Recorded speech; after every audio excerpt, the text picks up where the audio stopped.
Ah! Damn zombie got me! Oh no. My injuries.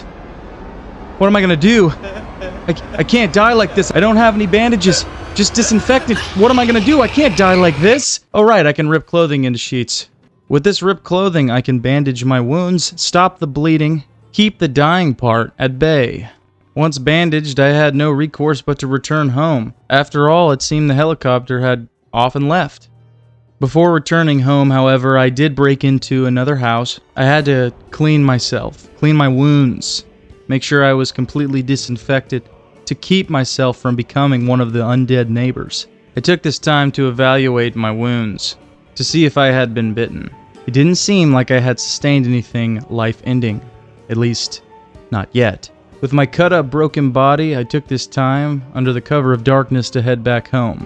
As you know, this is probably not the best idea, but I needed to get back. I made it back to the zombified neighborhood where my home resided, cutting over the fences of my long-past neighbors. I needed to get back so I could continue the construction on my backyard farm. With a little bit of luck and evading of the neighbors, I'd made it back home to my zombified front yard. Once safely back in my cozy home, I headed up to my bathroom where I had medical supplies stocked up in bulk. I changed my bandages from the ripped sheets to adhesive bandages to at least speed up the healing process. Hopefully with this done, I could get my health back up to an appropriate meter. After all, we were nearing the end there for a second. As I slowly regained my health, I noticed we had some neighbors at the door. I had a dispatch of these folks, because I couldn't have them getting in. After realizing it was more than two, I couldn't take them all at once. I decided to evade away. Try and lure them away from the house, at least. Under the cover of darkness, it was quite hard to see, as I didn't have a flashlight or anything. This would inevitably be my downfall, because on my way back, one of the deadheads would get me. At this point, I didn't quite examine the wound fully. I just bandaged it up and tried to go on my merry way, washing myself, getting a drink of water.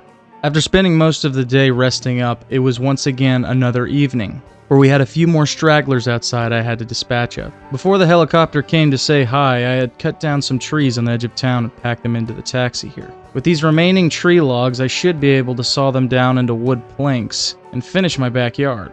Once the planks were nice and sawed down, I began construction once again, where I left off. And as you can see from the mound of bodies that were piling up on my back doorstep, it was time that I walled this in to keep the deadheads from getting in. With 2 panels left, I decided to finish up this project. After this was completed, perhaps I could move out these bodies and start a farm.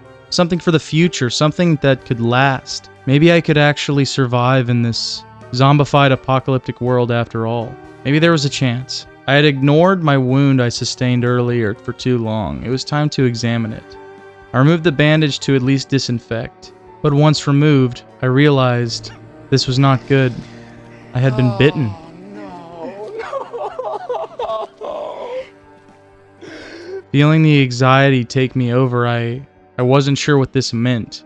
I'd seen all the zombie movies and shows. This is usually how you became one. I tried my best to put it off and ignore it as I went on a food run to a nearby gas station.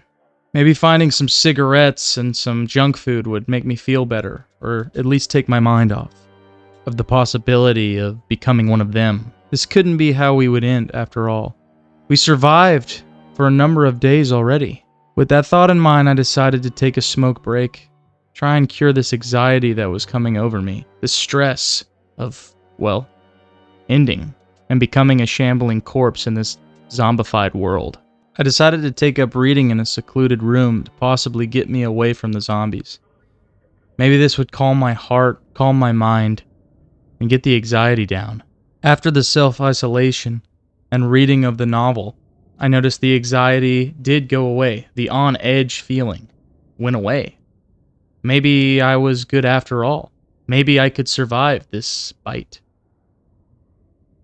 Not long after leaving the room, however, the anxiety returned, as well as some minor pain. I checked my temperature to possibly see if I was gaining a fever. I was hotter than normal. The symptoms I was gaining started to rip the wool that was covering my eyes. I couldn't pretend anymore. This was happening. I was going to die. This is not something, of course, I wanted. I wanted to explore this world, find out the real reason. Why did this happen? Was my family okay? At this point, I know I won't find out. I knew I had a few days to kind of fight off this fever. And with that few days, I decided to try and clear out my neighborhood of the deadheads and the remaining neighbors.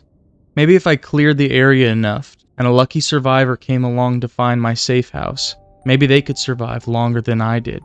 That was the only motivation I had that kept pushing me. As I continued down the neighborhood with the taxi, the zombies came flooding out of homes left and right. This tactic was working. Hell, in another life, I might have tried this in the first place to clear out my neighborhood. After making it back to the house and gaining yet more symptoms, I took one last long look in the mirror, looking at the bite and looking into my own eyes. I wasn't going to die in this house. If I was going to die, it would be on my own terms. And even nobody would be watching. It would be quite the show. I decided to strip myself of all my belongings, major belongings anyway, for once again a survivor that might stumble across the safe house. The only thing I decided to bring with me was my M9 pistol, with one bullet. That's for if I was too chicken to do what I was about to do. That being said, I did have a plan for how this was going to end. I hopped in my police cruiser, and I headed into town. I began making as much noise as I could with the horn and hitting of the pavement and walls in the area, trying to gather up the undead, while also trying to find a wall where I could barricade my driver's side window so the zombies couldn't get to me. After a good long search, I'd found it. My favorite restaurant in town. I ate many a pancakes and bacon at this place and had fond memories with family and friends. With a number of zombies approaching, I knew this would be a fitting place to end it all, possibly. And as you can see, they can't get to my driver's side window. They just shakily bang themselves against the car in different areas, hoping to, well, make it explode. As I blared my horn, more and more undead friends came to say hi. With a good group rallied up, I decided to move forward a little bit to see how many I was gaining. It was a lot, but it wasn't enough. I wanted to go out on my terms. So I decided to rally up as many zombies as I could. Try and make the largest horde I could. With horn blaring, I began to draw most of the town to my position. These were neighbors, friends, and extended family members. More and more began to show up as I blared my horn. The roads were full of undead. Shambling towards me in droves, I continued to blare my horn, not satisfied with the number of them I was seeing. I needed more. If I was going to get munched, it was going to be by the whole damn town. But this was it. I'd gathered up a large amount of them. This is how I wanted to go out. It wasn't going to be shuddering and sweating from a fever in my own room. It wasn't going to be dying of thirst or hunger, vomiting or sadness. I wanted to die the only way I knew how, with the dead rising. With the horde directly in front of me, I decided to coax them in a bit. I put my pistol away with just my meat mittens out. Began to push them and taunt them, getting them riled up and angry and ready to feast. I pushed and pushed, trying to rally them up enough. And then this was it. I rushed in for the final moment, my final moment. In another life. In another life, we could have survived. We could have made this our home. We could have won. But not today. Today I rest. I take my final rest.